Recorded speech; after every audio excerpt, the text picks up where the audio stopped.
오늘 메뉴 세 번째 시간입니다. 플레이 버튼 같이 생긴 그 이모티콘에 있는 그 메뉴 5가지 종류 일단 알아보겠는데요. 두 번째 시간에도 말씀드렸고, 그러니까 첫 번째 했던 메뉴 강의가 그 중에 가장 필요한 내용이 많았고, 알아야 될 내용이 많았던 것 같고요. 두 번째 했던 AF, 그러니까 수동 초점, 자동 초점에 대한 세팅에 대한 거는 그다지 필요한 기능이 별로 없었다라고 제가 강의 때도 이렇게 말씀드렸죠. 근데 이제 오늘부터 나머지 기능들, 지금 여기 쭉 나와 있는 지금 뭐예요? 4개, 5개 돼 있는 거지 않습니까? 이 별표는 제가 잘 모르겠는데, 하여튼 요 나머지 메뉴들은 더더욱 크게 우리가 사진을 찍는 데 있어서 필요로 하지 않는 그런 기능들이 대다수다라고 이렇게 보시면 됩니다. 그래서 제가 두 번째 메뉴 시간에도 말씀드렸지만 이 메뉴에 대한 내용을 강의하기 위해서 준비하는 과정에서 더더욱 더 이 매뉴얼을 갖다가 뭐 독파해야 내가 사진을 잘 찍는다라고 헛소리 했던 그런 사람들이 꽤 많은데요.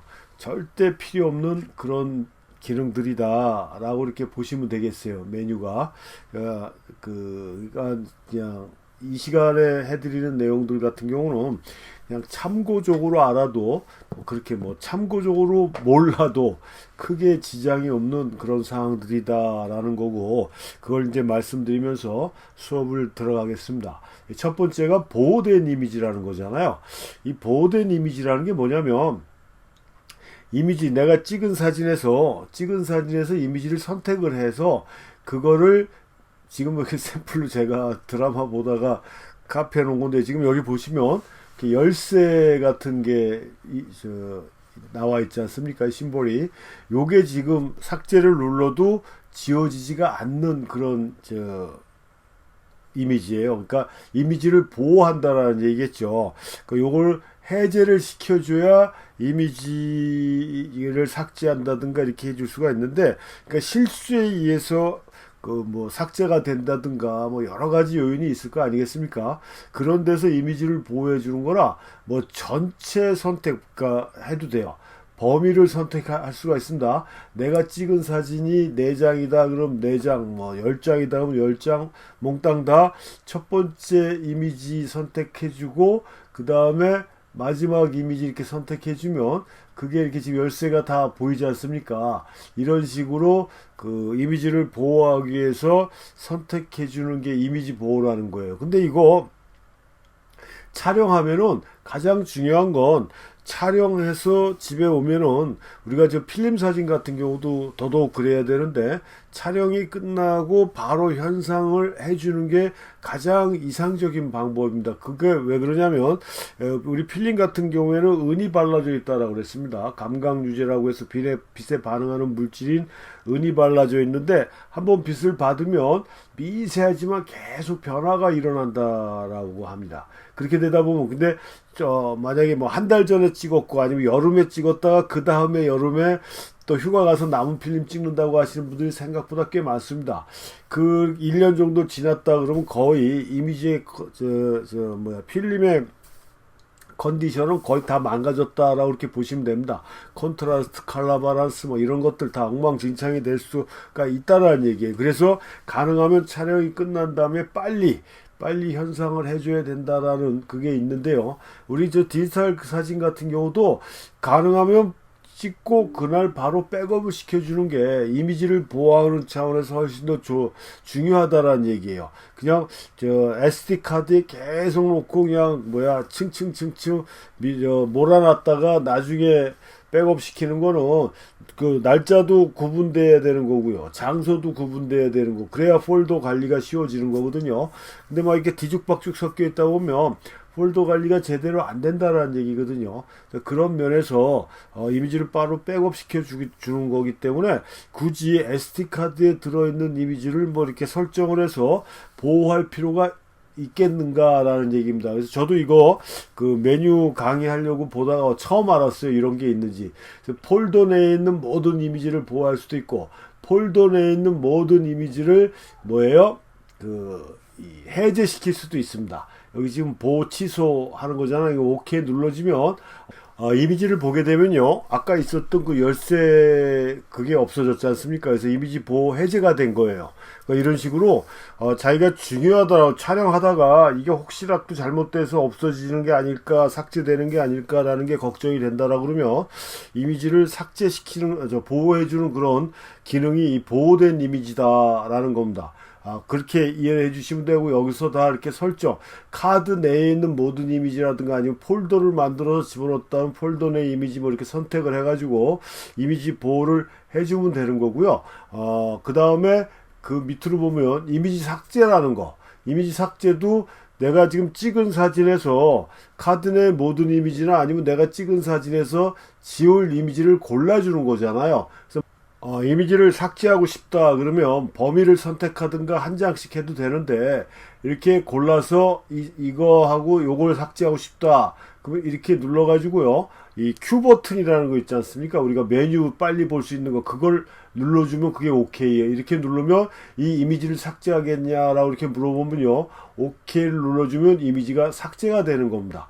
그래서 아까 4장이었는데 지금 2장뿐이 안 남았잖아요. 이런 식으로 그 카드 내에서 보고 자기가 지우는 거고, 아까하고 똑같이 폴더 내에 있는 모든 이미지를 삭제한다든가 카드 내에 있는 모든 이미지를 삭제하는 이런 기능인데, 여기서 제가 분명히 말씀드리고 싶은 건, 메모리 카드에서 LCD로 찍힌 화면을 판단하고 카메라 자체에서, 그러니까 컴퓨터로 백업해서 크기의 화면을 보고 선택하는 게 아니라 그 LCD에 나와 있는 이미지 자체만 보고 자기가 마음에 안 든다고 그래서 삭제를 시키는 건 굉장히 위험천만한 일이다. 이 LCD라는 거는 우리가 그냥 참고용으로 보는 거지, 이미지의 모든 정보나 모든 상태를 100% 확실하게 볼 수 있는 그런 건 아니라는 얘기입니다.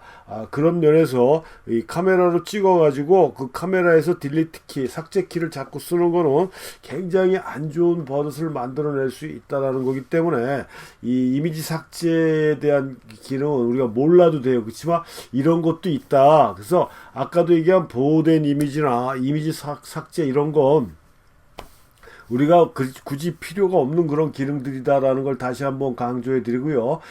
이 카메라 자체에서 바로 삭제하는 거는, 그런 거는 절대 하지 마셔라 라는 걸 강조하고, 그 다음에 정지 이미지 회전, 찍은 사진이 있잖아요. 이렇게 있으면 이걸 회전시키는 거예요. 이걸 회전시키는 거라 이 세트 버튼을 누르면 돌아갑니다. 이렇게. 그래서 만약 좌우가 반대였든가 뭐 어떻게 자기가 수정을 하고 싶을 때 이걸 해주는 건데, 이것도 나중에 백업 시켜가지고 이미지 편집 프로그램이나 이런 데서 해줘도 돼요. 굳이 카메라에서 이런 기능까지 가지고 있을 필요는 절대 없다라는 거를 말씀드리고, 이 동영상 회전 정보 변경, 이건 동영상이니까, 이 동영상은 지금 이 카메라에 샘플로 들어가 있는 게 있지를 않아서 이미지가 없다고 이렇게 메뉴가 나오지 않습니까? 그래서 이거는 제가 다른 시간에도 말씀드렸지만, 우리는 정사진, 스틸 사진을 촬영하는 걸 기준으로 강의를 해드리는 거기 때문에, 동영상에 대한 내용은 계속 제가 어떻게 한다고 그랬어요? 패스한다라고 그랬죠. 그렇게 이해해 주시면 되는 거고, 그 다음에 등급, 제가 첫 시간인가 얘기했을 겁니다. 카메라 그 명칭 설명하면서 등급, 이게 뭔가 했더니 아주 쓰잘데기 없는 기능이라고 그렇게 볼 수가 있어요. 레이시라고 돼 있다라고 그랬지 않습니까? 내가 선택한 이걸 별 주는 거예요. 뭐 별이 5개 무슨 광고 말도 있지 않습니까? 호텔도 뭐 별 3개, 별 4개 뭐 이런 식으로 자기가 찍은 이미지에 등급을 매기는 거예요. 좋으니까 아주 좋은 이미지다 그러면은 별 하나 주든가 2개 주든가 자기가 이렇게 임의로 이렇게 주게 돼 있어요. 지금 3, 4, 5개 되지 않습니까? 이런 식으로 자기가 촬영한 이미지에 등급을 매기는 거예요. 아주 우스운 짓입니다. 이거 참 진짜 속된 말로 우리 어릴 때 많이 했던 별꼬리 반쪽입니다. 뭐 이런 기능까지 집어넣어 갖고 이 카메라를 업그레이드 시켰다고 자랑했다라는 게 아무리 생각해도 참 웃음만 나올 꼴인데, 이런 등급 매기는 거는 뭐 이것도 뭐 폴더 내 이미지 선택해서 뭐 어디 뭐 어떤 별을 몇 개 줄까 이렇게 해주는 건데 이런 거 그냥 무시하셔도 됩니다. 등급 매기는 거. 그 다음에 이미지 복사라는 것도 지금 제가 강의의 중심으로 사용하고 있는 EOS R6 같은 경우는 지금 뭐예요? 메모리 카드가 두 개가 들어가지 않습니까? 원본 1번이 있고 2번이 있어요. 내가 2번을 원본으로 한다, 1번을 원본으로 한다는 카메라에서 선택해 줄 수가 있습니다. 그래서 여기 2번에 찍힌 카드를 1번 카드로 이미지를 옮기는 거예요. 복사해서. 그런 기능입니다. 이것도 참 쓸데없는 기능이다.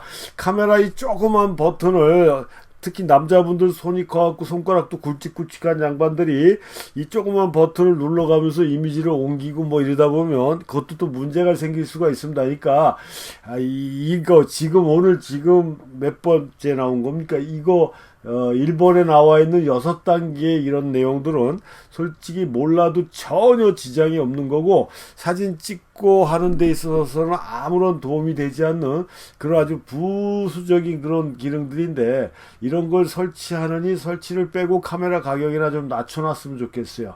그렇게 하는 것이다 라고 보시면 되고요. 2번 같은 경우는 인쇄 명령 같은 경우는요.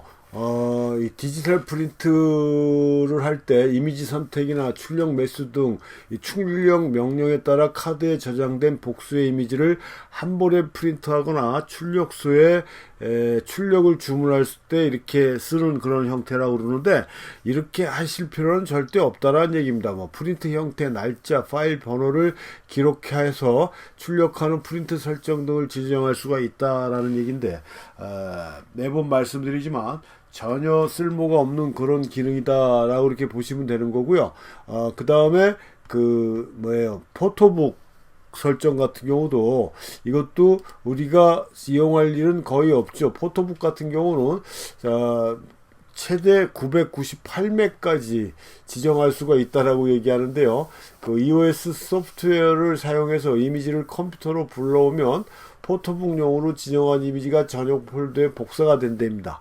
그래서 이 기능은 온라인으로 포토북을 주문할 때 유용합니다. 그러니까 굳이 이런 기능까지 써가면서 우리가 작업할 일은 없다라는 얘기입니다. 그러니까 이것도 그냥 무시해버리면 좋겠다라는 거고요. 그 다음에 세 번째, 로우 이미지 처리라는 또 메뉴가 있는데요. 로우 이미지는 뭡니까? 이미지를 선택해야 되죠. 이게 로우지 않습니까? 이 로우에서 세트를 누르면 이것도 또 Q 버튼을 누르면 오케이요. 촬영 설정, 처리 상세 설정. 그러니까 이걸 뭐 JPG로 바꾼다든가 HEIF라는 또 파일명이 있습니다. HEIF는 뭐냐면 우리가 메뉴 첫 시간에 배웠던 HDR PQ 했을 때 하이라이트 중점으로 노출을 측정한다 막 이랬지 않습니까? 그때 파일이 로우는 로우대로 되지만 JPG로 명령어가 생기는 게 아니라 HEIF로 이렇게 명령어가 생기거든요. 그런 걸로 전환시켜주고 바꿔준다라는 얘기예요. 로우 파일을. 근데 이런 것도 마찬가지로 우리가 이미지 편집 프로그램에서 로우 파일을 불러가지고 그 다음에 이 작업을 할 때 최종 저장할 때 JPG로 저장이 되기 때문에 굳이 여기에서 이렇게 이미지를 그런 식으로 우리가 바꾸고 저장하고 할 필요가 없다라는 얘기입니다. 그러니까 이것도 무슨 얘기예요? 전혀 쓸모가 없는 얘기다라고 이렇게 보시면 되고요. 리사이즈라는 건 사이즈를 어떻게 해요? 축소 새끼고 뭘 하는 그거 얘기지 않습니까? 그러니까 이것도 우리가 컴퓨터 내에서 해주는 게 낫지 카메라에서 이런 걸 해줄 필요가 없다. 잘라내기도 마찬가지예요. 크롭하는 것도. 크롭도 자기가 임의적으로 크롭을 해주는 거잖아요. 지금 이렇게 크로즈업이 됐다, 이렇게 됐다 해서 이런 식으로 이미지 자체를 크롭을 하게끔 만들어 주는 게 있는데 이런 것도 카메라에서 할 필요가 없다. 우리가 사진 찍으러 나가서 카메라 사진 찍고 대상에 대해서 관찰하고 연구하기가 바쁜데 좀 더 집중력 있게 대상을 파악을 해야 사진의 완성도가 높아지는 건데 이런 작업까지 카메라 들고 한다라는 건 참 그것도 너무 잘못된 그런 문제죠. 그러니까 이런 것도 무시해버리면 되는 거고요. 아까도 얘기했지만 HEIF 파일을 JPG로 변화를 시켜줘야 돼. 그게 무슨 얘기냐면 제가 윈도우에서는 아직 확인을 못 해봤는데요. 제가 주로 작업하는 게 아이맥인데 아이맥에서 작업을 해서 HIF로 뜬 파일 확장자가 HIF로 뜬다라고 그랬지 않습니까? 저 HDR PQ로 했을 때. 근데 이게 포토샵이나 이런 데서 열리지가 않아요. 파일 자체를 열릴 수가 없습니다. 이걸 JPG로 변화를 시켜줘야 우리가 화면에서 볼 수가 있어서 이 카메라 자체에서 요 기능 하나는 만약에 그러니까 HDR PQ라는 기능을 사용했다 하고 확장자가 HIF로 저 확장자가 설정되어 있는 거 일반적으로 아이맥 같은 경우는 화면을 열 수가 없기 때문에 이걸 JPG로 바꿔줘야 된다라는 얘기입니다. JPG로 바꿔줘야 그래야 우리가 포토샵이나 이런 데서 화면을 볼 수가 있다라는 얘기예요. 그래서 요거는 어쩔 수 없이 꼭 필요한 기능이라고 볼 수가 있는 거죠. 그래서 제가 윈도우에서 확인을 해본다고 하면서 아직 못 해봤는데 요 동영상 편집할 때 한번 확인을 하고 거기서도 열리는지 아니면 안 열리는지 그걸 한번 확인해서 말씀드리도록 하고요. 그 다음에 네 번째 보면 이렇게 보시면 절대 쓸만한 게 없잖아요. 슬라이드 쇼는 뭡니까? 우리가 컴퓨터에서도 뭐 홈페이지나 이런 데 보면은 슬라이드 쇼를 놓게 되면은 그 다음에 뭐 아이폰, 제가 갤럭시 같은 건 잘 모르겠는데 아이폰 같은 경우도 사진 찍은 것들이 이렇게 슬라이드 쇼를 선택을 하면 이렇게 자동으로 이렇게 넘어가게 돼 있단 말입니다. 그런 거 설정하는 것 같아요. 슬라이드 쇼라든가 이런 거.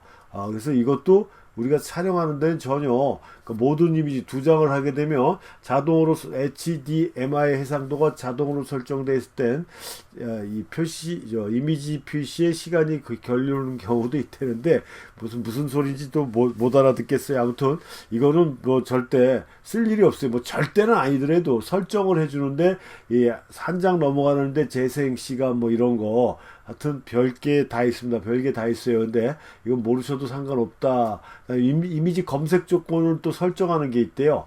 뭐 등급별로 뭐 폴더별로 뭐 이런 거 있는데 이것도 제가 말씀드렸듯이 앞부분에서 말씀드렸듯이 촬영이 끝나면 10장을 찍든 1000장을 찍든 그날의 작업 폴더는 따로 만들어서 백업을 바로바로 시켜주는 게 가장 좋은 방법이다 라는 겁니다. 그래서 우리가 카메라 내에서 SD카드에 저장되어 있는 이미지를 뭐 검색하고 찾고 할 필요가 없다라는 얘기예요. 그러니까 그렇게 얘기한다라고 그러면 우리가 이런 메뉴를 쓸 일이 없다라는 거고요.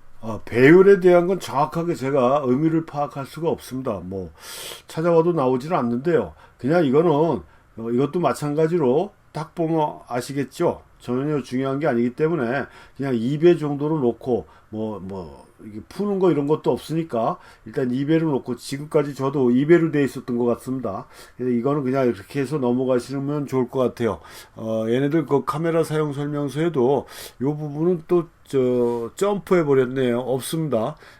뭘 배율을 높이는 건지에 대한 내용이 안 나와 있는데 요거는 그냥 무시하고 넘어가시는 걸로 하고요. 그 다음에 이미지 점프 같은 경우도 그냥 뭐 10장 점프한다든가 이렇게 우리가 이미지를 검색할 때 빨딱빨딱 뛰어넘는 것 같아요. 그래서 이런 기능까지 집어넣는다는 것도 참 되게 웃기는 건데 그러니까 단일 이미지 디스플레이에서 이 다이얼을 돌리면은 설정한 점프 방식에 따라 이미지들을 앞이나 뒤로 건너뛴다라는 거예요. 그러니까 하나하나 다 보는 게 아니라 건너뛴다는 거기 때문에 10장을 점프한다, 지정한 매수만큼 이미지를 건너뛰어서 표시한다, 뭐 촬영 날짜별로 표시한다, 뭐 하여튼 난리가 났습니다. 동영상만 표시한다, 정지 사진만 표시한다, 보호된 이미지만 표시한다. 이건 뭡니까? 이미지 등급에 따라 표시한다. 이런 것들인데 아무짝에 쓸데없는 기능이다. 그냥 하나로 놓으시고 이미지를 나중에 뭐 촬영 끝나고 이동하는 차 안에서라든가 이럴 때 보시고 싶으면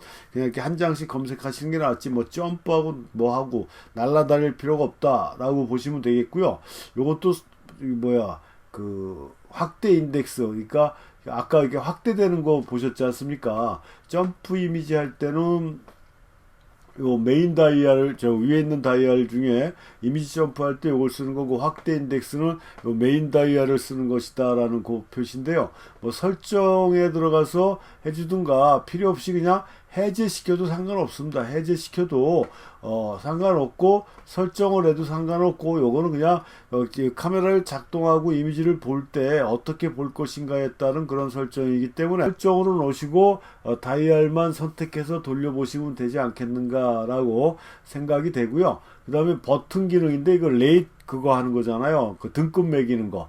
등급 매기는 거를 뭐 이런 별 표시돼 있고 보온을 이렇게 돼 있고 하는 거, 이런 것들인데, 뭐 이런 거를 우리가 알 필요가 있을까요? 여기 설정한 등급 표시 이렇게 돼 있고 키버튼을 누르면 나오는데, 뭐 이런 것도 그냥 무시해도 상관이 없는 그런 그 메뉴들이다. 그래서 아까 시작할 때 말씀드렸던 내용이 정확하지 않습니까? 거의 쓸모없는 기능들이 여기 지금 다 들어가 있어요. 그래서 마지막 5번을 보게 되면 재생 정보 표시라고 돼 있지 않습니까? 이미지가 이렇게 우리가 지금 LCD에 보이는 창. 그래서 이거를 지난 시간에도 말씀드렸지만 이걸 설정을 꺼도 되고 필요한 기능만 넣어도 되고 해갖고 이렇게 자기가 필요하고 보고 싶은 것만 이렇게 체크를 해서 보면 되는 건데, 저 같은 경우는 LCD 상태에서 뭐 촬영 중에 다른 걸 보는 그런 상황이 아니기 때문에 뭐 이렇게 많이 체크되어 있는지 몰랐습니다. 근데 이거는 제가 요번에 강의하면서 계속 그 메뉴 누르고 초기화시키고 메뉴 누르고 초기화시켜서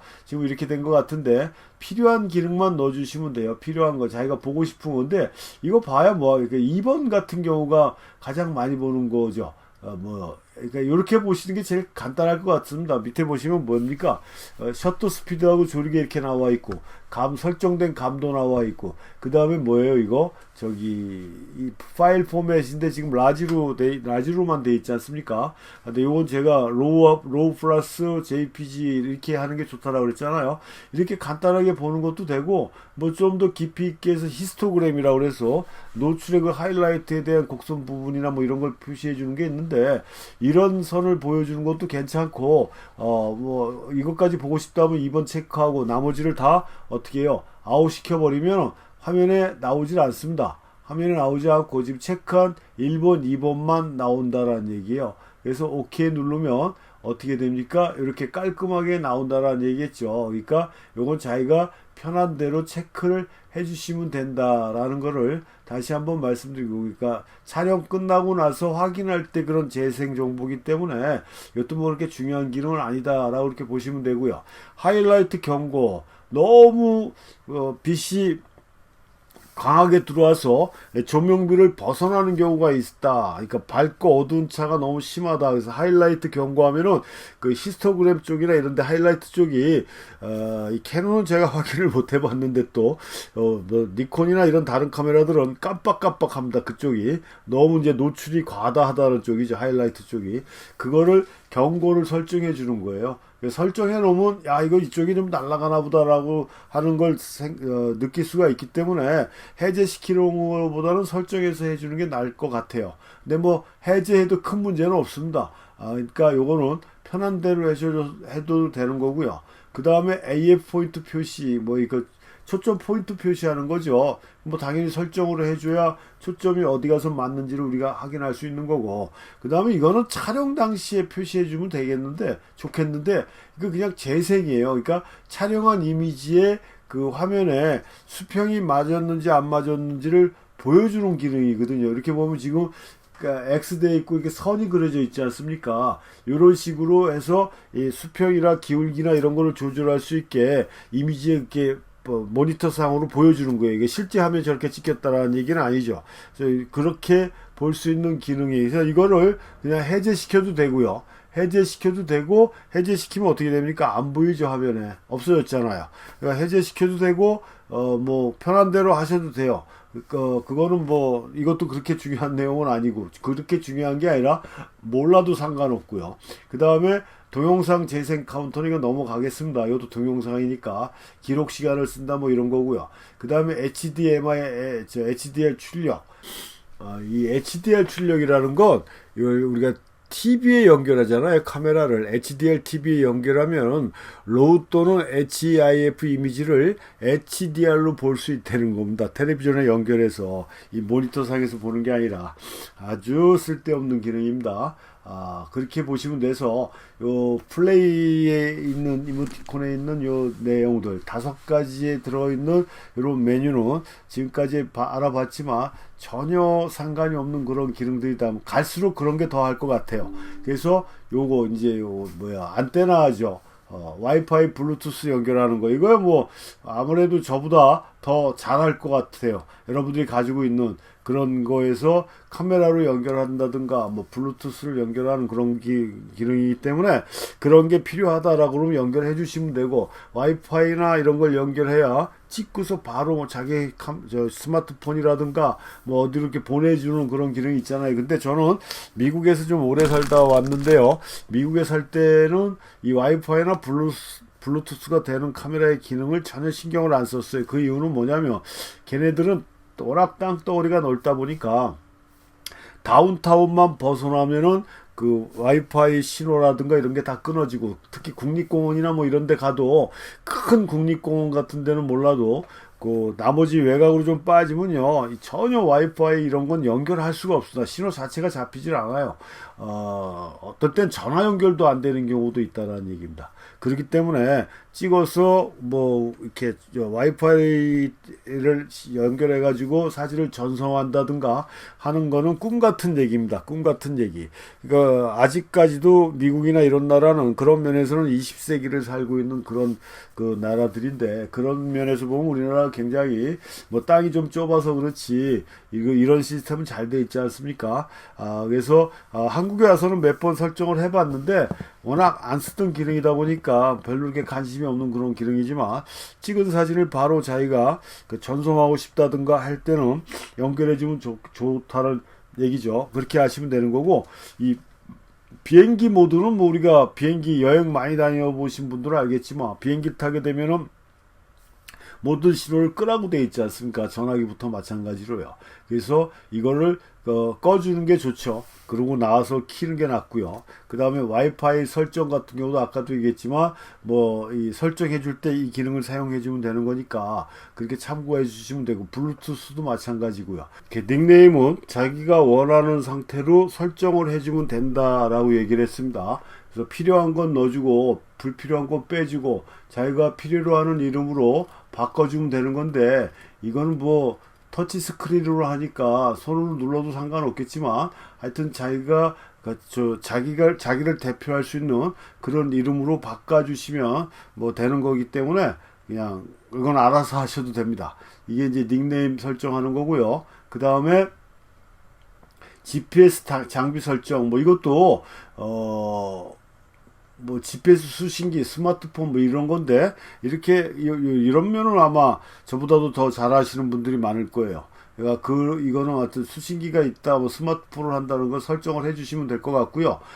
이미지 전송도 마찬가지입니다. 찍은 걸 바로 보낼 때 어떻게 보낼 것이냐, 로우 플러스 JPG로 전송할 것이냐, 뭐 HEIF만 볼 것이냐, 뭐 전송시 캡션을 포함할 것이냐, 뭐 이런 것들인데, 그러니까 이 와이파이로 자기가 찍은 사진을 와이파이를 연결을 해갖고 바로 전송하고 할 때만, 만약에 뭐 기자라든가 뭐 이런 경우에는 굉장히 유용하게 사용하겠죠. 급하게 자기가 촬영한 이미지를 보내야 될 경우 같은 경우에는, 그래서 이런 것들은 그 자기가 선택을 이미지 전송을 원한다 그러면 JPG면 JPG, RAW면 RAW, 아니면 두 개 다 보내게 이렇게 설정을 해주시면 되는 거고요.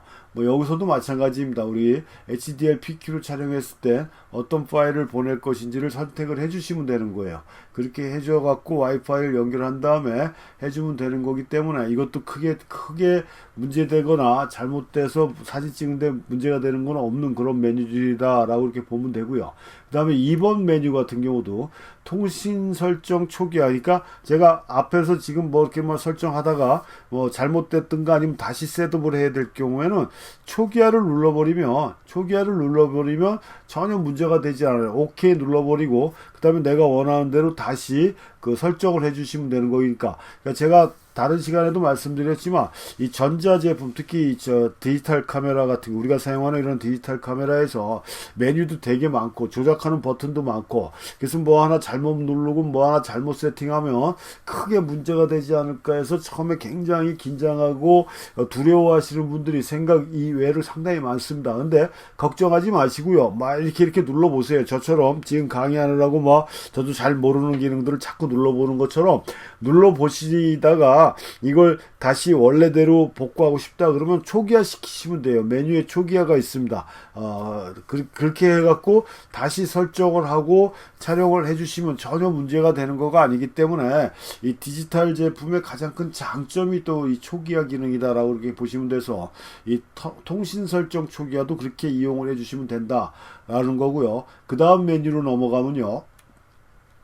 이것도 이제 그나마 이제 여기가 조금 우리가 사진 카메라를 다루는데 조금 필요한 그런 기능들이 있는데요. 저장 기능 플러스 카드 폴더 선택.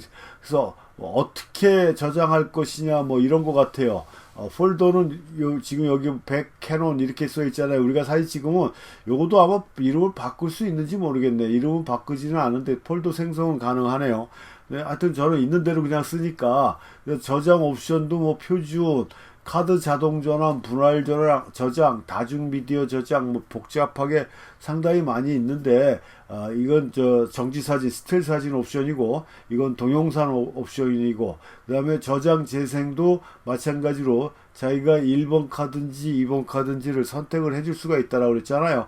뭐, 좀 편리하게 하려면 1번부터 하는 게 가장 편리하겠죠. 뭐 이런 식으로 동영상은 2번으로 들어간다는 얘기입니다. 스틸 사진은 1번으로 들어가고 그래서 요거는 자기가 편한 대로 저장을 해주시면 되는 거고 저장 옵션도 아까 얘기한 대로 여기서 선택을 해서 테스트 삼아서 해봐도 되는 거고 해서 마음에 들면 뭐 그 중에 선택하면 되는데 그냥 저는 표준을 놓고 촬영을 하는 거기 때문에 이렇게 보시면 되는 게 저장 기능이고 그 다음에 그 다음 게 파일 번호잖아요. 우리가 사진 찍으면 파일 번호가 쭉 나오지 않습니까? 나중에 백업을 시키는데 같은 폴더에 이 백업을 시키는데 파일 번호가 같아버리면 이게 중복이 되지 않습니까? 그래서 뭐 대치시킬 거냐 병합할 거냐 뭐 중단할 거냐 이렇게 메시지가 나오는 것처럼 파일 번호 선택도 생각보다 신경을 써줘야 되는데 수동으로 해도 되고 수동으로 해서 어떻게 번호를 매겨 나가게 하는 것도 방법이고요. 아니면 그냥 자동으로 해서 연속으로 해주시면 돼요. 그래서 이게 그 자동 리셋을 하게 되면 다 찍고 나면 다시 원으로 돌아가는가 그럴 거예요. 근데 이게 그 번호가 몇 번까지 되는지 제가 체크는 안 해봤는데 상당히 많이 됩니다. 그러니까 이게 요렇게 해주시는 게 제일 무난하지 않을까. 그래서 파일 번호 리셋은 자동 리셋으로 하든 연속으로 하든 그건 상관이 없다.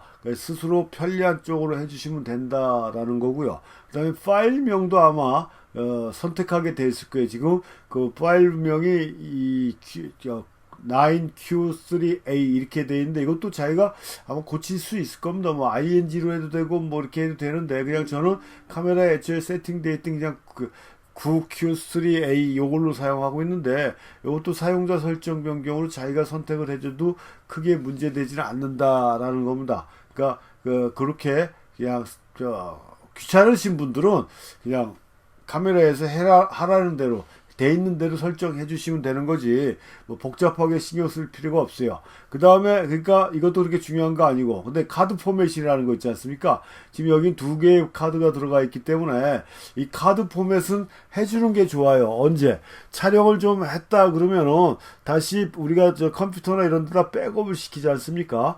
백업을 시키고 나서 그 다음에 빈 SD 카드가 벼 있잖아요. 근데 벼 있는 게 아니라 이 백업을 하고 그 흔적들이 남아 있다라는 얘기입니다. 우리가 디지털 카메라를 쓰면서 가장 에러가 많이 나오는 첫 번째가 이 메모리 카드예요. 그러니까 카메라가 잘 작동하다가 갑자기 에러가 돼서 셔터도 안 눌러지고 막 이런다 그러면 메모리 카드부터 빼고 체크해 보시는 게 가장 첫 번째 순서거든요. 메모리 카드를 빼고 다른 카드를 넣는데 작동한다 그러면 메모리 카드에 에러가 있는 겁니다. 근데 메모리 카드가 에러가 나는 또 첫 번째 조건이 이 이 포맷을 안 시킨 카드를 계속 썼을 때 그런 경우가 생긴다라는 얘기입니다. 그래서 정규적인 포맷이 필요하다라는 얘기입니다. 뭐 생각날 때마다 포맷 해주면 더 좋고요. 근데 포맷을 해주면은 나중에 복구는 안 되는 거기 때문에 이미지를 완벽하게 백업 시킨 다음에 포맷을 해줘야 된다는 것만 잊지 않으시면 돼요. 그래서 카드 포맷은 만약에 이렇게 해서 1번이다 이렇게 눌러주면 너 모든 데이터가 삭제되는데 할 거냐 이렇게 물어보잖아요. 오케이 누르면 된다라는 얘기입니다. 이렇게 해서 백업, 그 다음 1번 끝나면 2번 하시면 되는 거고, 이렇게 카드 포맷은 꾸준히 해주시면 된다. 자동 이미지 회전 같은 경우도 그냥 설정해 주시면 돼요. 그러면 뭐 어떻게 찍든 간에 이미지가 자동으로 회전돼서 나오는 거기 때문에 굳이 뭐 컴퓨터에서도 마찬가지고 카메라에서도 마찬가지고 이렇게 설정해 주는 게 카메라나 컴퓨터에서 자동으로 설정되는 거기 때문에 이게 더 낫겠다라는 생각이 들고요. 회전 정보를 추가하는데 이건 뭐 정보를 추가하고 말고 그건 뭐 설정을 하든지 해제를 하든지 그건 모르겠어요. 뭐 이게 돌아갔는지 동영상 기능 같은데 요거는 뭐 알아서 하시면 되는 거고요. 몰라도 되는 거고, 날짜 시간 지역은 이거 우리 카메라에 날짜가 찍히게 나오는 것도 있고 뭐 이런 게 있는데 일단 이 날짜를 제대로 해줘야, 우리가 디지털 데이터가 있지 않습니까? 우리 필름 사진 같은 경우는 필름에 데이터가 들어가 있지 않기 때문에 데이터 백이라는 걸 새로 사서 붙여갖고 찍는 경우도 있었어요. 그러면 뭐 셔터 스피드 조리개 뭐 이런 것들이 쭉 나오는데, 우리 디지털 사진은 뭡니까? 그냥 지가 알아서 설정이 되잖아요. 그 날짜까지 나오는 거기 때문에 언제 찍었는지까지 확인이 된다. 그래서 날짜하고 시간을 맞춰 주시는 게 좋다 라는 얘기입니다. 요거 그렇게 이해해 주시면 되고, 여기서 제일 중요한 건 카드 포맷이다 라고 이렇게 보시면 되겠고요. 그 다음에 2번.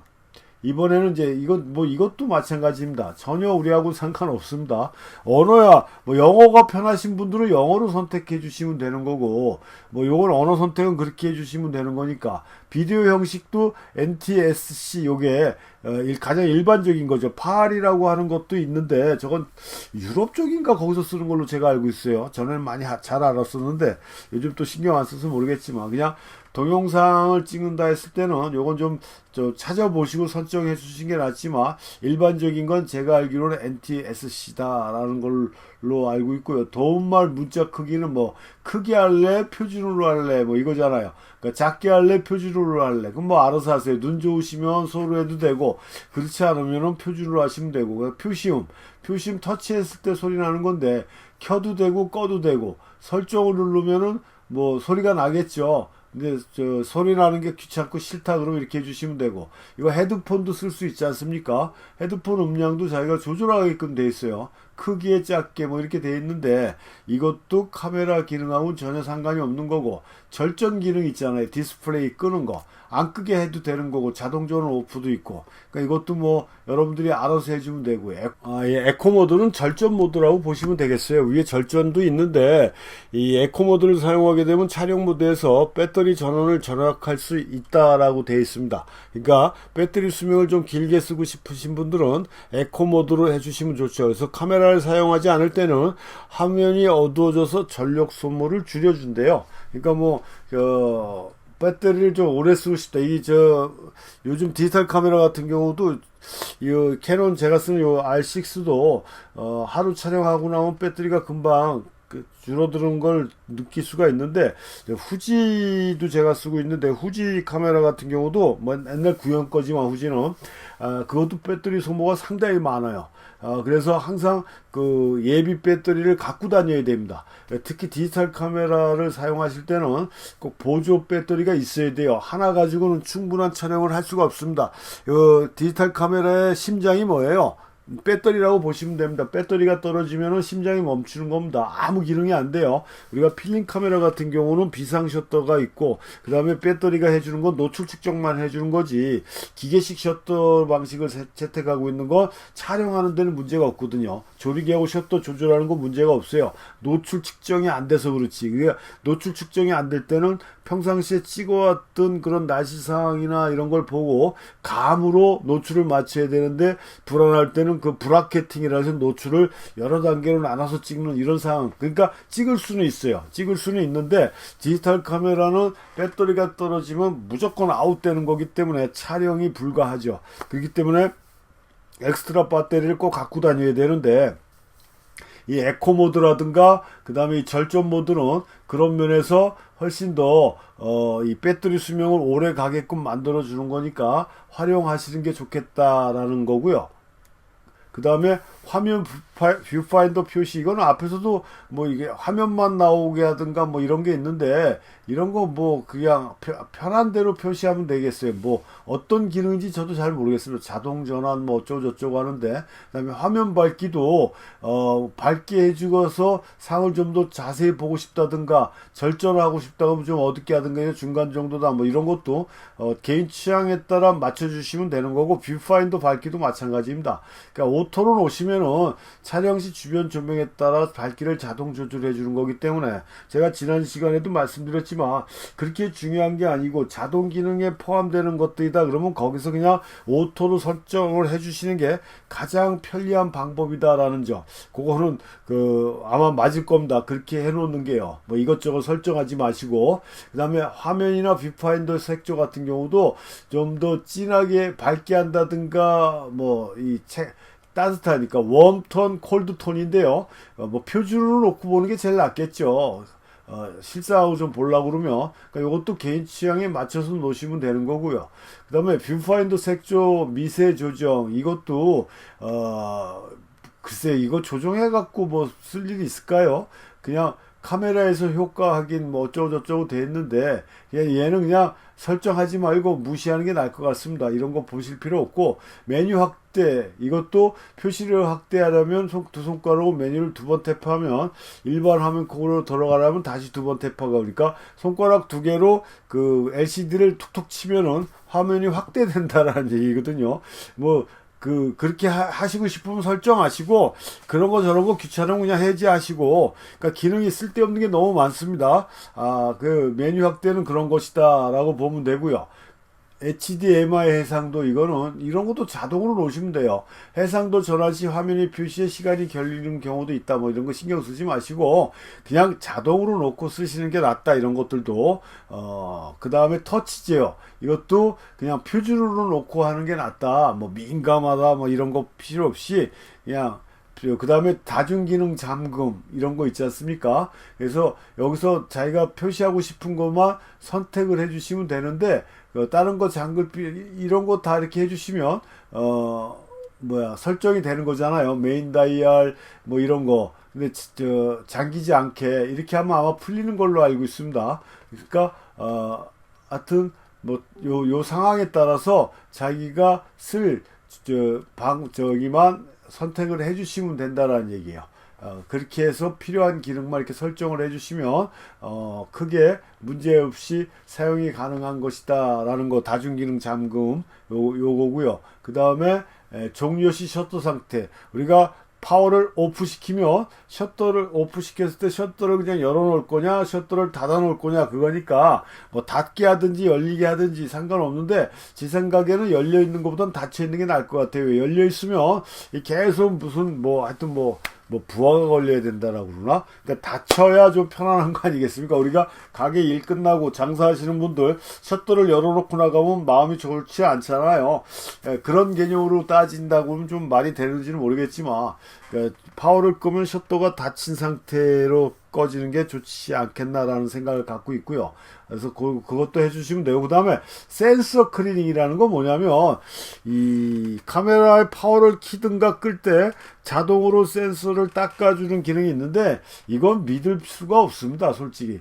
카메라에 있는 그 센서 클리닝 기능을 믿을 수가 없어요. 그리고 먼지만 달라붙는 게 아니라 습해가지고, 특히 바닷가나 이런 물기가 있는데 가다 보면은 습해서 이미지 센서에 이렇게 얼룩이 지거든요. 그런 거는 이 센서 클리닝 자동으로는 잘 되질 않습니다.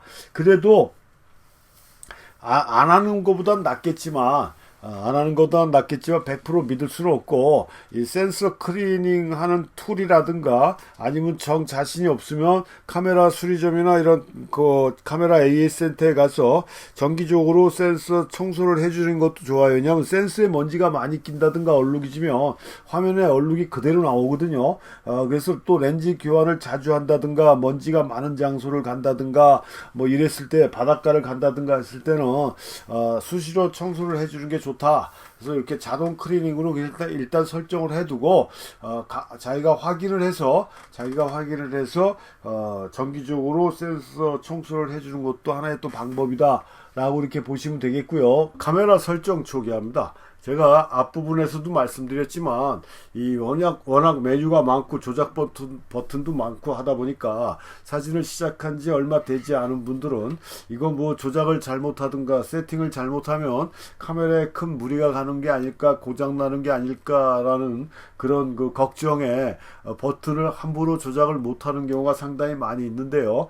제가 지난번에도 말씀드렸듯이 이것저것 자꾸 눌러보고 찍어보고 해야 카메라하고 친해진다라고 얘기했습니다. 카메라하고 친해져야 내 마음을 이 카메라가 읽고 온전히 내 생각을 카메라에 담아낼 수가 있는 거거든요. 그러니까 뭐 우리 때 군대 가면 뭐 닦고 조이고 기름치자 뭐 이렇게 그 뭐 수송부라고 그러죠. 운전하는 쪽이라든가 기계를 많이 만지는 그런 부대에서는 그런 구호들을 막 사용하는데, 그것처럼 이 카메라도 닦고 조이고 기름쳐야 돼요. 자꾸 만져야 됩니다. 막 손때가 묻고 할 정도로 카메라 기스도 나고 할 정도로 자꾸 만져줘야, 제가 카메라를 뭐라 그랬습니까? 소모품이라고 그랬어요. 그러니까 자꾸 만져줘야 내 손에 익는다라는 얘기입니다. 그래갖고 설정을 잘못 세팅을 한 것 같다, 아니면 다시 처음부터 다시 설정하고 싶다 했을 때는 설정 초기화 버튼을 누르시면 되는 거예요. 이 설정 초기화 버튼을 누르면 이 기본 설정이고 기타 설정이 있는데, 기본 설정은 카메라의 가장 기본적인, 그러니까 카메라가 출고될 당시에 설정되어 있는 그 세팅 모드로 들어가는 걸로 제가 알고 있는데요. 아무튼 이 기본 설정을 초기화하고 싶다 그러면 다시 세트 버튼을 누르면 OK 있잖아요. 그걸 눌러주시면 되는 거예요. 그러면은 설정이 해제가 되는 거거든요. 그렇게 기본 설정을 해주는 게 이게 가장 일반적으로 많이 사용하는 거고, 그 다음에 우리가 커스텀, 그러니까 사용자 입장에서 설정해주는 기타 설정들이 있어요. 그 기타 설정들을 보면 아주 불필요한 것들이 많이 있습니다. 뭐 최상위 인증서, 통신 설정, 뭐 이런 여러 가지가 있는데, 이런 것들도 자기가 어떻게 설정하느냐 했지만 그걸 다시 재설정이 가능한 거거든요. 그래서 근데 우리가 여기서 지금 사용해 줄 만한 거는 여기 지금 커스텀 촬영 모드라는 거 조금 이따 설명해 드릴 건데요. 커스텀 촬영 모드라는 C1, C2, C3 이거하고 그 다음에 그 밑에 조작 버튼 커스터마이즈라는 게 있습니다. 요 두 가지 정도로만 기타 설정을 바꿔주면 되는데, 그 뭐 여기서도 바꿔줄 필요 없이 거기서 설정 해제하는 그런 메뉴가 또 있거든요. 그러니까 여기서 할 필요는 없는데 여기서도 가능하다라는 얘기입니다. 이렇게 해서 하여튼 기타 설정이나 기본 설정 중에 이 설정 초기화를 하면 되는데, 가장 일반적인 게 기본 설정을 초기화하는 게 가장 일반적인 거다. 그래서 메뉴를 어떻게 자기가 그 사용 방법에 대해서 세팅을 한 걸 다시 초기화하고 싶다 할 때는 기본 설정을 초기화하시면 되는 거고, 내가 임의적으로 설정한 그런 기능들이 있는 거는 여기서 찾아서 해주는데, 이거는 그렇게 많이 쓰는 그런 설정 모드는 아니다 라는 점입니다. 그래서 이게 카메라 설정 초기화가 여러분들의 부담감을 좀 덜어줄 수 있는 그런 메뉴라고 보시면 되는 거니까요. 두려워하지 마시고 카메라를 자꾸 만지고 세팅해보고 해제해서 다시 세팅하고 하는 연습을 반복하다 보면 카메라하고 금방 친해질 수 있다 라는 점을 다시 한번 강조하고요. 그 다음에 커스텀 촬영 모드라는 게 있습니다. 커스텀 촬영 모드. 이거는 저도 한 번도 써보진 않았어요. 뭐 쓰려고 생각도 안 해봤고요. 또 이거에 대해서 제가 강의한 적도 없는데, 이 커스텀 촬영 모드라는 건 뭐냐면 캐논 카메라 같은 경우는 보통 세 가지가 있습니다. C1, C2, C3가 있어요. 그래서 여러분들이 이해하기 쉽게 딱 간단하게 설명을 해드리면 내가 주로 촬영하는 게 아웃포커스 촬영이다 라고 했을 때요, 카메라를 조리개를 개방을 해줘야, 그러니까 구멍을 크게 해줘야 아웃포커스 촬영이 가능하다라고 그랬지 않습니까? 그러니까 일단 조리개를 개방해 주는 걸로 뭐 4나 5.6 정도로 하고 거기에 맞는 셔터 스피드 세팅하고 거기에 맞는 감도 설정하고 뭐 화이트바 칼라 사진을 찍을 거면 화이트 바라스 설정하고 하는, 카메라를 우리가 촬영하기 위해서 기본적으로 세팅하는 데이터를 다 설정한 다음에 그 다음에 그 데이터를 어떻게 등록을 해주면 돼요. C1이다 하면 C1에다가 이렇게 등록을 해서 OK를 눌러주면 지금 내가 아웃포커스를 찍기 위해서 설정한 그런 세팅의 그 데이터가 C1으로 들어가서 그 다음부터 나는 똑같은 그런 아웃포커스 촬영을 해야 되겠다 할 때는 다른 거 만질 필요 없이 뭐 M 모드니 AV 모드니 뭐 이런 걸로 들어갈 필요 없이 C1에다가 설정을 하고 촬영을 해주시면 그때 설정한 그 데이터대로 촬영이 되기 때문에 일률적으로 똑같은 분위기 비슷한 이미지로 통일된 이미지로 만들어 줄 수가 있다라는 특징을 갖고 있는 거죠. 그러면 C1은 그렇게 설정하고 C2는 그럼 나는 반대로 펜포커스 사진을 많이 찍는다. 그러면 자기가 선호하는 펜포커스를 할 수 있는 조리개 수치 설정하고 거기에 맞는 셔터 스피드 설정하고 이것도 마찬가지 촬영을 하기 위한 기본적인 설정을 다 해준 다음에 그걸 어디다 등록하시면 돼요? C2에다가 등록을 해주시면 된다는 얘기예요. 설정을 마치고. 그러니까 딴 거 할 필요 없어요. 카메라에다가 그 촬영 설정을 다 마친 다음에 바로 커스텀 촬영 모드에 가서 C2에다 등록을 해주시면 되는 거예요. 그럼 C3는 뭐 하나 남았으니까 나는 슬로우 셔터로 저속 셔터, 그러니까 장노출에 의한 촬영을 많이 한다. 그러면 내가 원하는 장노출 시간대는 몇 분에 몇 초니까 뭐 10초니까 해서 거기에 맞는 조리개 셔터 스피드 뭐 감도 다 설정한 다음에 설정해 놓고 그 다음에 그걸 등록해서 그 데이터를 C3에 저장을 해주면 앞으로 내가 그런 장노출을 찍기 위해서는 C3를 딱 설정을 해갖고 그냥 셔터만 눌러주면 된다라는 얘기입니다. 그러니까 굉장히 간단하죠. 그러니까 자동 모드는 자동 모드인데 모든 설정을 내가 임의적으로 다 선택을 해서 설정을 해줄 수가 있다라는 얘기예요. 그러니까 촬영이 그만큼 훨씬 더 편리해진 그런 기능이 이 커스텀 촬영 모드다라고 하면 되고요. 뭐 그걸 뭐 매뉴얼에서 하는 게 아마 가장 그 편한 방법이라고 제가 생각이 되는데 이 자동 업데이트 설정도 요 기능의 자동 업데이트 설정도 해주시는 게 낫지 해제보다는 설정해 하셔갖고 업데이트가 되게 해주시는 게 낫고 설정을 나중에 이제 다른 촬영 방법으로 해야 되겠다 할 때는 설정 해제를 누르시면 돼요. 그게 C1이다 그러면 C1을 눌러서 이 설정을 전에 설정했던 걸 해제시켜 주시면 되고 해제가 됐으니까 얘는 비어 있는 거잖아요. 비어 있는 상태니까 내가 다른 촬영 데이터를 설정을 해서 C1으로 등록을 해주면 된다라는 얘기입니다. 이게 커스텀 촬영 모드다. 그래서 좀 더 쉽게 촬영할 수 있는 그런 데이터를 세 가지 방법으로 저장할 수 있는 게 커스텀 촬영 모드다라고 보시면 되겠습니다. 그걸 뭐 M 모드로 해도 되고 제가 알기로는 그래요. M 모드로 해도 되고 AV 모드나 TV 모드나 뭐 FV 모드나 그렇게 해서 설정을 해서 그걸 저장시켜 주면 된다라는 얘기입니다. 저장시켜 주면 된다라는 거니까 좀 더 편리하게 작업을 해줄 수 있는 그런 모드다라고 이렇게 보시면 되겠습니다. 배터리 정보는 뭐뭐다, 뭐 배터리가 얼마큼 남았다 이거 들어가 보지 않아도 LCD에 나오지 않습니까? 배터리의 잔량, 뭐 충전해야 된다, 뭐 이런 거. 쓸데없는 건 어느 거고요. 저작권 정보 같은 경우도 내가 뭘 하면 뭐 만드는 이름, 뭐 이런 거 집어넣는 거잖아요. 자기 이름 집어넣든가. 그렇게 해주면 되는 거라, 뭐 이런 것도 신경 쓸 필요가 없고, 그 다음에, 설명서, 소프트웨어 URL, 뭐 이런 거 모르셔도 되고, 인증마크 표시, 이런 것도 몰라도 되고, 그 다음에, 요거를 아셔야 됩니다. 펌웨어 같은 경우는 이 업데이트 시키는 거거든요.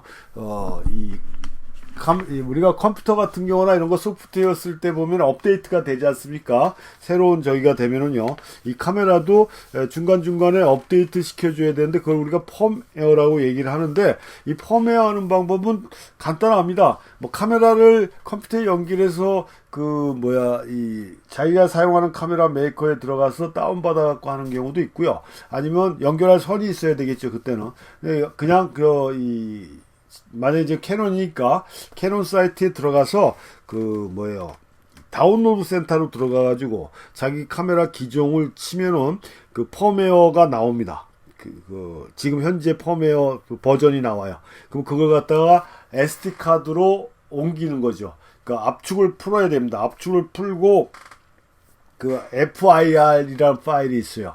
다운받으면 그걸 압축을 풀어서 SD카드에 넣고 카메라에다가 SD카드를 집어넣으면 이게 자동으로 업데이트가 되는 거예요. 그런 식으로 안 하시는 분들도 있고 저도 잘 안 하는 편인데 그래도 요거는 지금 최신 버전입니다. 1.8.3.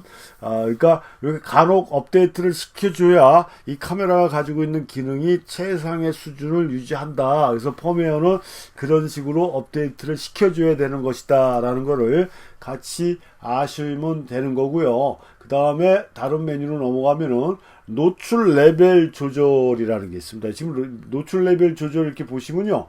3분의 1로 되어 있지 않습니까? 두 가지로 되어 있어요. 2분의 1 스텝, 3분의 1 스텝. 근데 제가 다른 강의 시간에 말씀드렸는지 몰라도 그냥 3분의 1 스텝은 노출의 차가 보이질 않습니다. 이 원판이 필름으로 얘기하면 대형 카메라 같은 경우는 4 곱하기 5인치라고 했어요. 필름이.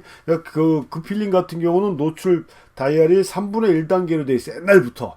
아주 오래전부터 3분의 1단계. 왜? 3분의 1단계의 노출의 변화가 이 필름에 맺히기 때문에 그래서 3분의 1단계의 노출 스텝이 있는 건데 우리가 사용하는 조그마한 필름, 필름으로 얘기하면 소형 카메라, 우리가 쓰는 이런 소형 디지털 카메라에서는 3분의 1 스텝의 노출은 표가 안 납니다. 거의 같아요. 그러니까 전혀 복잡만 한 거예요. 노출 숫자 표시하는 거라든가 셔터 스피드 표시하는 게 절대 도움을 주지 않아요. 그러니까 노출 레벨은 그냥 2분의 1단계로 해주시면 좋다라고 저는 이렇게 보고 있고요. 감도 다이얼도 그냥 한 스텝이면 뭡니까? 100, 200, 400 이렇게 나가는 거거든요. 배로 증가감 하는 건데 그렇게 놓으셔도 전혀 문제가 없습니다. 320, 640, 64 이런 식으로 막 나오는 게 복잡하게 있는데 그냥 확실하게 이해하시려면 한 스텝씩 증가감하게 설정해 주시는 게 가장 좋은 방법이다 라고 이렇게 볼 수가 있고요. 측광으로부터 감도 IS 자동 이거는 측광 후 자동 복원되게 감도가 이렇게 하는 게 날 것 같아요.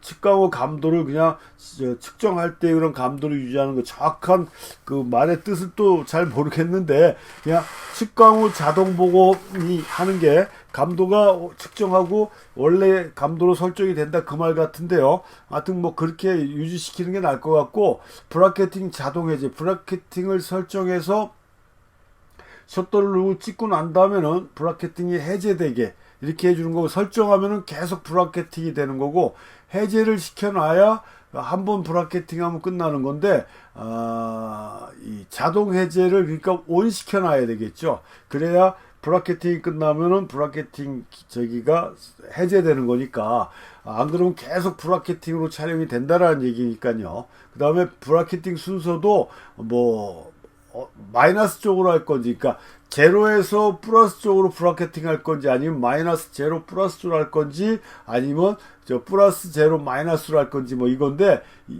이거는 지금 이거보다는 가운데 두는 게 나을 것 같아요. 이렇게 그러니까 촬영을 마이너스 찍고 표준으로 찍고 오버로 찍고 이렇게 해주는 게 아니면 위로 하게 되면 표준 그 다음에 부족 오버니까 이 상식적으로 순서가 그것도 사람 취향에 따라 틀릴 것 같은데 저 같은 경우는 부족 표준 오버 이게 순서가 맥락이 맞는 것 같거든요. 그렇게 할 때 이렇게 설정해 주시면 되고 자기가 나중에 확인이 가능하다라 그러면 셋 중에 아무 때나 놔도 크게 문제되는 건 아닙니다. 그렇게 보시면 되고, 브라켓팅 할 때, 브라켓팅이 뭐냐면 제가 설명을 안 드렸던 것 같은데, 브라켓팅이라는 건 노출을 나눠주는 거예요. 그러니까 제가 매번 반복해서 말씀드리지만, 우리가 카메라에서 지시해주는 노출값은 뭐라고 그랬어요? 중간 회색이라고 그랬습니다. 그러니까 제로 포인트에 커서가 오게끔 놓고 찍는 건 모든 거 하얀 것도 회색, 검은 것도 회색으로 몰고 간다라고 그랬지 않습니까? 근데 그래서 내가 검은 걸 검게 하얀 걸 하얗게 찍고 시키게 되면은 하얀 걸 하얗게 하고 싶다 하면 노출을 오버시켜야 된다라고 그랬고, 검은 걸 더 검게 보는 것처럼 똑같이 검게 하고 싶다 하면 마이너스 쪽으로 놓고 촬영을 해주면 된다라고 얘기를 했는데, 실질적으로 이제 그건 극단적으로 크로즈업이나 그런 부분이 많을 때 그런 현상이 일어나는 거고, 전체적으로 널려져 있는 하이라이트도 있고 섀도우도 있고 미디움도 있는 이런 다양한 밝기가 존재하는 넓은 풍광이나 이런 인물 사진을 찍고자 할 때는 어디를 기준으로 노출을 맞춰야 될지 초보자들은 잘 모르는 경우도 있고요. 또 광선의 상태가 굉장히 오묘하고 복잡할 때 기준점을 못한 프로페셔널 같은 경우도 기준점을 못 잡을 수도 있다는 얘기입니다. 그럴 때는 노출을 나눠서 찍는 거예요. 그러니까 카메라에서 지시해준 노출값으로 찍고, 거기에서 한 스텝 부족을 찍고 한 스텝 오버를 찍고 하는 식으로, 그럼 같은 장면을 노출을 차이를 줘서 세 장을 찍는 거, 이런 걸 우리가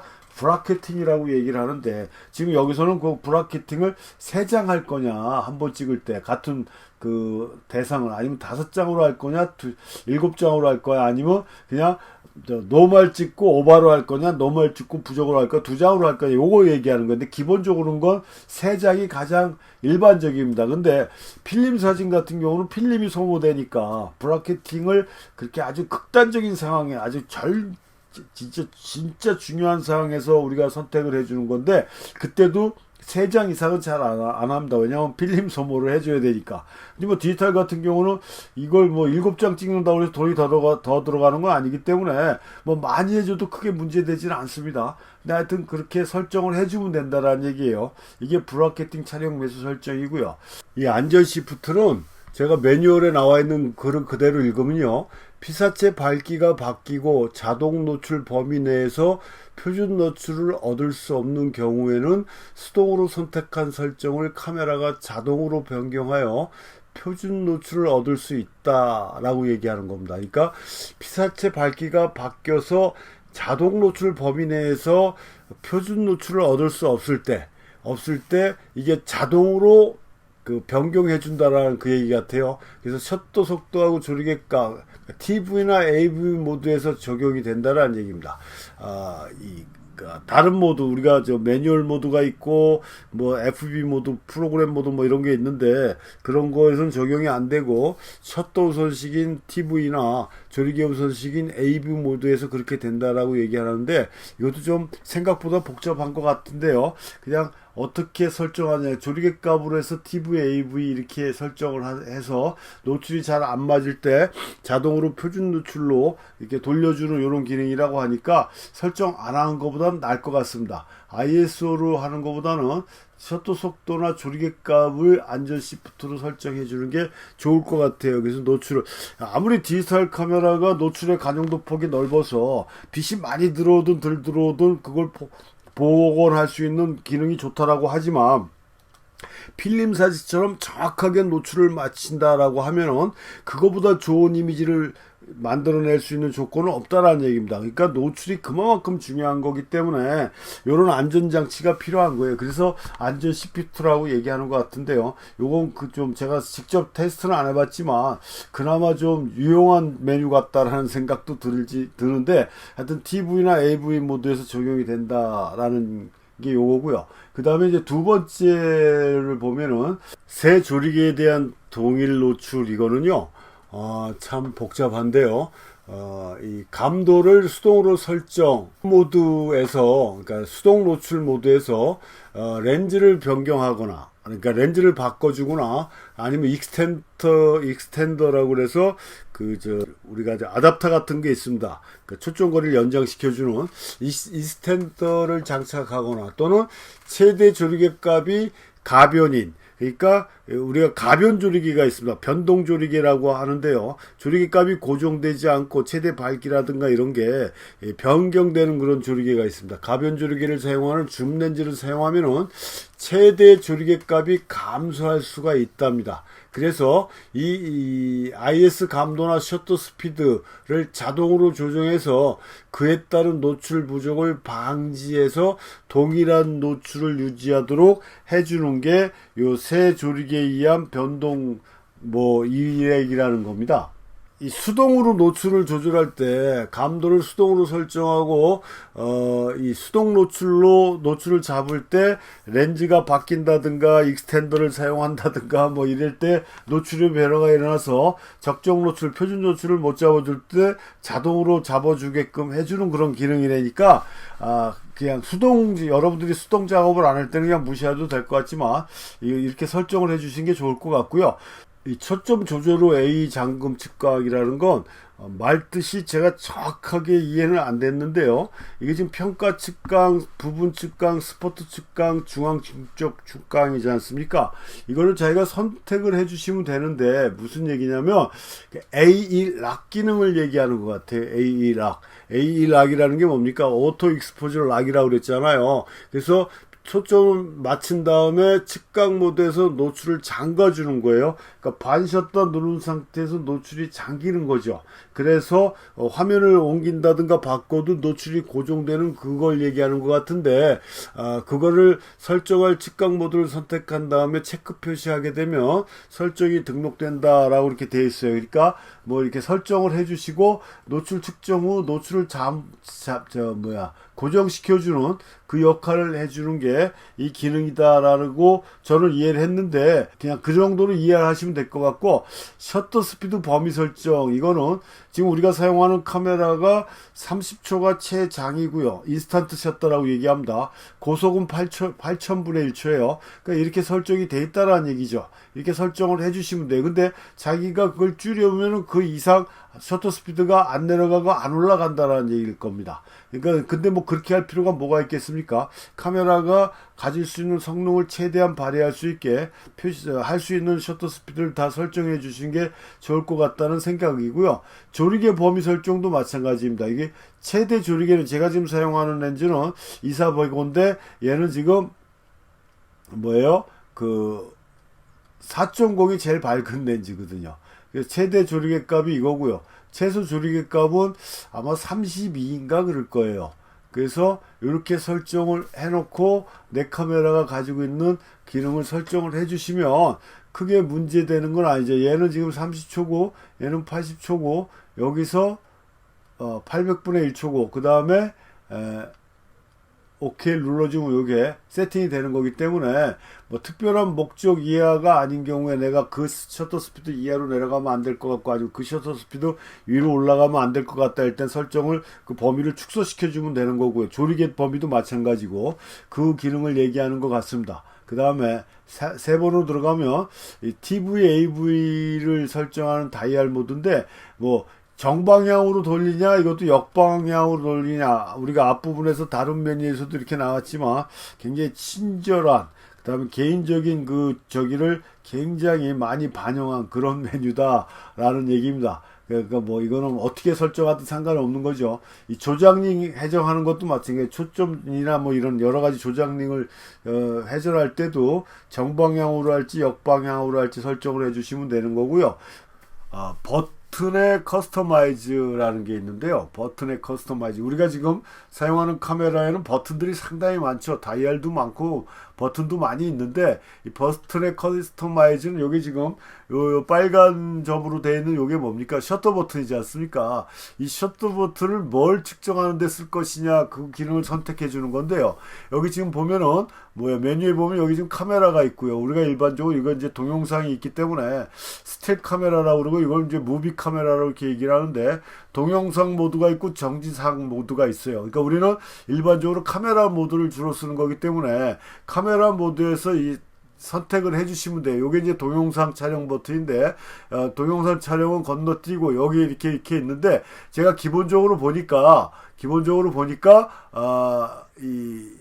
요거 맨 위에 있는 거 요거 있죠. 요 모드를 해놓으면은 오토포커스라든가 AF1이라는 버튼 이런 거의 기능들이 다 활성화돼 가지고 다른 거 신경 쓸 필요가 없습니다. 그러니까 이 모드를 해주면 되는 거고요. 동영상 촬영을 많이 하시는 분들은 여기 동영상에서 기능을 설정해 주시면 되는데, 제가 말씀드렸듯이 저는 동영상에 대한 건 잘 모른다라고 얘기했습니다. 그래서 그 부분은 넘어간다라고 얘기했죠. 그러니까 이 동영상 모드는 건너뛰고 이 AF1 기능이라든가 이것도 여기에다가 설정을 해주면 AF1 기능까지도 다 설정이 된다라는 얘기입니다. 그러니까 여기에서는 다른 거 신경 쓰지 마시고 그냥 요 상태에서 설정된 상태에서 더 이상 만지지 않는 게 편리하게 쓸 수 있다라는 점입니다. 다른 거 이것저것 자꾸 설정하고 뭐 시간 나시면 뭐 이것도 해보고 저것도 해보고 하셔도 상관없어요.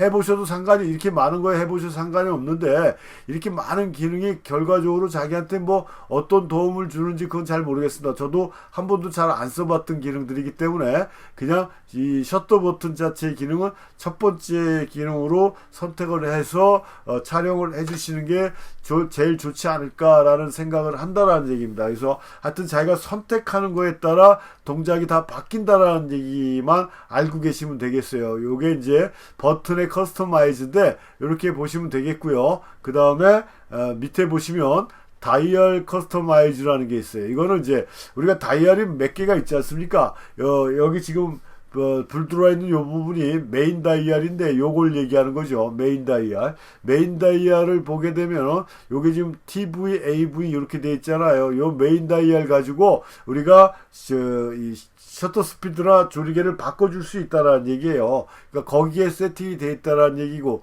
그 다음에 얘는 뭐예요? 요거는 지금 킥 컨트롤 다이얼 2라고 돼 있는데, 이 킥 컨트롤 다이얼 2로 감도를 바꿔줄 수 있게 한다든가 내가 선택해주면 돼요. 이걸로 해갖고 셔터 스피드를 바꾸게 할 수 있는 거고, 아니면 이걸 해서 뭐 화이트 바란스나 노출 보정 다이얼로 선택을 해줘도 된다는 얘기입니다. 그러니까 자기가 편리하게 해주면 돼요. 근데 TV 같은 경우는 M 모드에서 셔터 스피드 설정해 주는 거죠. 수동 모드에서. AV도 마찬가지일 거예요. 수동 모드에서 조리개를 결정해 주는 거고, 뭐 요거 이제 노출 보정 다이얼로 쓰는 거예요. 킥 컨트롤 다이얼 2가 이렇게 놔두면 노출 보정으로 사용해 줄 수 있는 다이얼이다 해서 자기가 쓰고 싶은 용도로 버튼을 선택해 주시면 된다라는 겁니다. 그래서 뭐 귀찮다 아니면 잘 모르겠다 그러면 애초에 돼 있던 대로 그냥 ISO면 ISO로 설정을 해 주시면 되는 건데, 좀 익숙해진다면은 뭐 이 위에 있는 메인 다이얼도 마찬가지고 선택된 상태에서 그냥 진행을 시켜주면 된다. 근데 시간 나실 때 바꿔가면서 조절해 보는 것도 뭐 괜찮은 방법인데, 사는 게 그렇게 여유가 있지 않다 보면 시간이 생각처럼 나지는 않지 않습니까? 그래서 그냥 이런 거에 신경 쓰지 마시고 기본적으로 돼 있는 그런 쪽으로 해주시면 되는 거고, 얘는 킥 컨트롤 1이라는 다이얼이죠. M 모드에서 조리개 설정하는 걸로 돼 있는데, 얘도 여기 보면 아까랑 똑같아요. 위에랑 굉장히 많은 기능 중에 자기가 선택해주면 돼요. 그러면은 이렇게 해주면 이 다이얼 킥 컨트롤 1로 화이트 바란스를 바꿔줄 수 있는 기능이 되는 거고요. 이거는 지금 픽처 스타일 바꿀 수 있는, 요 다이얼 돌려서 픽처 스타일을 바꿀 수 있게 해주는 거예요. 그래서 선택하기 나름이다 라는 얘기입니다. 이렇게 선택을 해주시면 되고, 요건 조작링이라고 그래서 카메라 렌즈, 특히 R 시리즈 전용 렌즈들에는, 그러니까 RF 렌즈에는 이 렌즈 앞쪽에 조작링이 있어요. 그 초점 맞추는, 수동으로 초점 맞추는 초점링 앞에 이 조작링이 있는데, 이것도 또 하나의 다이얼 역할을 해주는 겁니다. 그래서 여기서도 보면 이건 굉장히 많아요. 이 중에서 내가 원하는 걸로 해주면 돼요. 뭐 노출 보정 다이얼로 쓰고 싶다 하면 앞에 링을 돌리면 노출 보정을 해줄 수 있는 거고, 조리개 수치를 조절해 주는 걸로 하고 싶다 하면 조리개 링으로 뭐 바뀌게 만드는 거고 해서, 좀 다른 킥 다이얼이라든가 메인 다이얼이라든가 이런 쪽에서 조작이 안 되는 것들을 이 조작링 쪽으로 바꿔갖고 설정을 해줄 수 있게 용도를 변경해서 쓸 수가 있다는 얘기입니다. 그러니까 굉장히 다양한 그 다이얼이 이 R 시리즈에서는 우리가 사용할 수 있게 만들어 놨다. 이거 다양하게 해놨다라는 건 좋은, 긍정적으로 보면 굉장히 좋은 그런 용도로 볼 수가 있지만, 너무 복잡하다 보니까, 너무 많다 보니까 어떤 면에서 상당히 복잡하게도 느껴질 수가 있는 건데, 하여튼 버튼이나 다이얼을 내가 원하는 상태로 선택이 가능하고 조절이 가능하다라는 거고요. 이걸 일일이 하나씩 찾아다니면서 설정을 해제할 수도 있지만, 그냥 커스터마이즈 설정 해제해서 내가 원하는 버튼이든 다이얼을 설정했던 걸 한꺼번에 다 삭제시킬 수가 있어요. 그러면 다시 처음부터 내가 원하는 설정으로 바꿔줄 수가 있다라는 얘기입니다. 그렇게 해줄 수가 있다라는 얘기이기 때문에, 그냥 복잡하다, 다시 설정하고 싶다 하게 되면 설정 해제로 가시면 된다라는 얘기입니다. 4번 같은 경우 크롭 정보 추가, 이런 건 제가 4번까지는 지금 처음 들어와 봤는데, 해제하지 않고 비율을 6대6이나 3대4나 4대5나 이렇게 잘라내는 비율을 얘기하는 것 같은데요. 잘라내기 종횡비가 풀 이외의 경우에 사용할 수 없다 이렇게 되어 있는데, 이거는 잘라낼 필요 없습니다. 우리가 이 조그만 화면에서 뭘 잘라내고 그렇습니까? 또 크롭이라는 건 별로 이렇게 바람직한 방법은 아니에요. 그러니까 찍을 때 풀 사이즈로 나는 찍는다라는 생각 갖고 해줘야지, 대충 찍고 불필요한 부분 내가 잘라내야지라는 생각 갖고 한다라 그러면 사진의 완성도는 당연히 떨어지게 되어 있습니다. 그러니까 이거는 크롭 정보는 이런 거 저런 거 보지 마시고요. 그냥 해제를 놓으시면 되고요. 그 다음에 오디오 압축 같은 경우는 이거 동영상 촬영할 때 오디오 들어갈 때 해주는 거기 때문에 건너뛰고요. 기본 삭제 옵션도 취소 선택 이 정도로만 넣어주면 되는 거죠. 다른 거 이런 기능들 복잡하게 이런 거 하지 말고 그냥 이렇게만 해주시면 돼요. 이거는 딴 거 필요 없습니다. 렌즈 없이 셔터 누르면 그냥 오프하는 게 낫죠. 렌즈가 없는데 셔터 왜 누르겠습니까? 그냥 만약에 피놀이라는 걸 사용한다, 바디캡에다가 구멍을 뚫어서 피놀 사진과 같은 효과를 보여주고 싶다 할 때는 렌즈 없이 셔터 누르면 온 시켜주면 좋겠지만, 그렇지 않은 경우에는 일반적으로 그냥 해제시켜주는 게 낫다 라는 거. 그 다음에 전원을 끄면 렌즈가 들어간다는 건 우리 카메라하고는 상관이 없죠. 우리는 렌즈가 들어갔다 나왔다는 카메라가 아니기 때문에, 그래서 이것도 무시해 주면 되는 거고, IPTC 정보 추가, 이거는 뭘 정보를 얘기하는 건지 모르겠어요. 그냥 이것도 무조건 해제시키면 됩니다. 무슨 정보인지 저도 잘 모르겠습니다.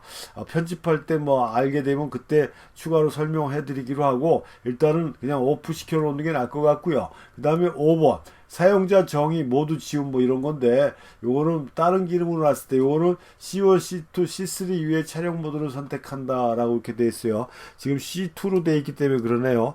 그래서 이렇게 해주면은 요 모드가 살아나지 않습니까? 모든 사용자 정의의 기능 해제 및 그러니까 다이얼 커스터마이즈나 버튼 커스터마이즈 설정이 유지된다. 해제 및 유지시키는 거예요. 그러니까 모두 지움이면 오케이 누르면 지금까지 내가 설정해 놓은 게 다 지워지는 거고, 다시 세팅하면 되는 거고, 마지막 메뉴는 그렇다라는 얘기입니다. 그리고 이것저것 귀찮으면 다 초기화 시키면 된다라는 얘기입니다. 그렇게 보시면 되는 게 일반적인 메뉴고요. 요 별은 마이 메뉴 탭 추가 이런 거 있는데, 이건 추가를 하든지 이런 건 잘 모르겠어요. 모든 마이 메뉴 탭 삭제, 추가를 하지 않았기 때문에 삭제할 게 없죠. 모든 항목 삭제, 메뉴 표시 이런 건데, 이거는 진짜 쓸모없는 그런 메뉴 같아요. 뭘 추가를 할까요? 추가해갖고 오케이 누르면 등록할 항목 자기가 이제 주로 많이 쓰는 그런 메뉴를 여기다 집어넣는 것 같은데, 쓸데없는 그런 메뉴다라고 이렇게 보시면 되고요. 이렇게 해서 대망의 메뉴 사용법에 대한 내용을 다 끝냈습니다. 그래서 저도 완벽하게 소화를 시키지 못했던 내용들이 많다 보니까 강의 내용이 이렇게 매끄럽지는 않았지만, 제가 40여 년 사진을 하고 또 디지털 카메라를 갖고 20년 동안 사용해 오면서도 이 디지털 카메라에 있는 메뉴를 저는 많이 사용을 해보질 않았다. 왜? 써봐야 되겠다라는 생각 자체를 가지고 있지 않았고, 또 그 생각을 가지고 있지 않게 된 동기는 내가 알고 있는 기능만 가지고도 사진을 찍는데 전혀 문제가 없었기 때문에 그렇다라는 점입니다. 그렇게 봤을 때는 지금 우리가 지금 배운 메뉴 자체가 우리가 사진을 찍는데 그렇게 많이 도움을 주느냐? 그렇지는 않다라는 결론을 제가 이 강의를 마치면서 느낄 수가 있었다라는 얘기예요. 그러니까 뭐 필요한 몇 가지의 기능은 분명히 있습니다. 필요한 몇 가지의 기능은 분명히 있지만 이 메뉴 자체에 이렇게 많은 기능을 갖고 있는 이 기능 자체에 한 90% 이상은 거의 뭐 쓸모가 없는 기능이 아닐까라고 저는 이렇게 저 개인적으로 생각합니다.